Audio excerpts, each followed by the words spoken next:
அனைவருக்கும் வணக்கம். இன்னைக்கு போஸ்ட் மார்க்கெட் ரிப்போர்ட் பார்க்கலாம். காலையிலே ப்ரீ மார்க்கெட் அனலைஸ்ல மார்க்கெட் ஓப்பன் ஆகிறதுக்கு முன்னாடி எந்த சைடு எப்படி இருந்தால் என்னென்ன வாய்ப்புகள் இருக்குது அப்படிங்கிறத நம்ம போட்டிருந்தோம். அது என்ன நடந்திருக்குன்னு பார்க்கலாம்.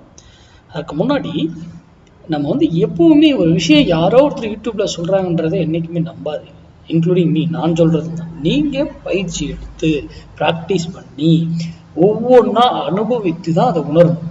பங்குச்சந்தையில எல்லாருக்குமே எல்லாமே தெரியுங்க, பேட்டர்னு எல்லாம் தான் படிக்கிறாங்க, இல்லை ஆனா ஏன் அதை செயல்படுத்த மாட்டேங்கிறாங்க? அதுவும் ஸ்ட்ரைக்ல நான் மட்டும் ஏன் ஸ்ட்ரைக்ல ஒரு ஸ்ட்ரைக்கை சூஸ் பண்ணி இதை கொடுக்குறேன் அப்படிங்கிறத சிந்திங்க. உங்களுக்குள்ள கேள்வி வரும். இந்த pattern, indicator, moving average, price action இதெல்லாம் செகண்டுக்கு செகண்ட் மாறிடுங்க. பேட்டர்ன்லாம் ஒரு பேட்டர்னே ஃபார்ம் ஆகுது. இப்படி இப்படி ஒரு head and shoulder reversal head and shoulder form ஆகுதுன்னா இங்க இவ்வளவு ஃபார்ம் ஆயிடுச்சு. அப்ப இங்க இருந்து ஏன் திருப்பிச்சு?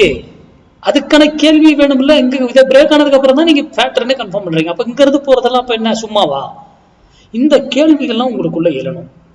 அது போல அது மார்க்கெட்டுக்கே நான் சொல்றது. மார்க்கெட்டே மேக்ஸ் தான். ஈக்விட்டி இதுல பண்றது எல்லாமே மேக்ஸ் தான் நம்ம ரூல் படி. ஆனா ஆப்ஷன்ல அந்த மார்க்கெட் பிரைஸை வைத்து ஆப்ஷன் பையிங் வர்த்தகம் செய்ய முடியாது. மார்க்கெட் சப்போர்ட் அண்ட் ரெசிஸ்டன்ஸை வைத்து. ஏன்னா மார்க்கெட்டுக்கு டைம் வேல்யூ கிடையாது. அது காலைல 9:15 ஓப்பன் ஆகும், 3:30 மணிக்கு முடிஞ்சிடும். ஒரு எந்த பிரச்சனையும் கிடையாது அதுக்கு. ஆனா ஆப்ஷன் அப்படி கிடையாது. அந்த டைம்குள்ள அந்த இதுக்குள்ள அந்த பிரைஸ் அப்படி ரீச் ஆனா மட்டுமே உங்களுடைய இது சக்சஸ் ஆக முடியும். இல்லை என்றால் சக்சஸ் ஆகாது. அதனால தயவு செய்து அதற்கேற்ற போல் நீங்க பயிற்சி எடுங்க, படிங்க. நீங்களே யாருக்கிட்டையும் கிளாஸ் எல்லாம் போகாதீங்க. ஆப்ஷன்னா என்ன? முதல்ல நிறைய பேருக்கு ஆப்ஷன்னா என்னன்னே தெரியல. ஆனா கேட்டா நான் 5 வருஷம் 8 வருஷம் 10 வருஷம் ட்ரேட் பண்ணிக்கிட்டேன்றீங்க. பேசிக் கொஸ்டின் கேட்கற அதுக்கு ஆன்சர் தெரியல நிறைய பேருக்கு. அதெல்லாம் படிங்க. நம்ம கிட்ட நான் பேசிக்ஸ் இதெல்லாம் நான் எடுக்கிறது கிடையாது. அதே போல கிளாஸஸ்க்கு போய் தான் கத்துக்கணும்னு அவசியமும் கிடையாது. நம்ம class option class next year இருக்கும், கண்டிப்பா இருக்குங்க. அதுக்கு இடையில ஒரு பொசிஷன் கிளாஸ் மட்டும் ஒன்று இருக்கு, இன்வெஸ்ட்மெண்ட் கிளாஸ். அது நான் கூடிய விரைவில் அனௌன்ஸ் பண்றேன். சரி, நம்ம இன்னைக்கு லெவலுக்கு வருவோம். இன்னைக்கு என்ன நாள்? வெள்ளிக்கிழமை. இன்னைக்கு என்ன சொல்லியிருந்தேன்? ட்ரேடு லாஸ் பண்ணக்கூடாது. ஓகேங்களா? இங்க பாருங்க, இன்னைக்கு என்ன கொடுத்துருந்தோம்? 25,600 புட்டு 156 ரூபாய்க்கு கீழே இருந்தா நிப்டி அப் சைடு, 156 ரூபாய்க்கு மேல இருந்தா நிப்டி டவுன் சைடு.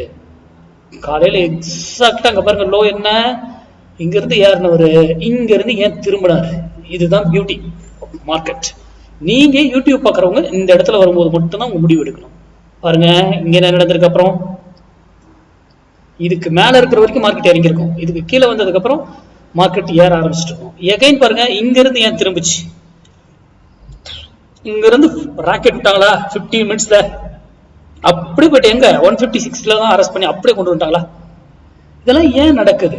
மார்க்கெட்டுங்கிறது தயவு செய்து புரிந்துக்கோங்க. அது நம்ம போடுற புள்ளிகள்ல தான் நடக்கும்.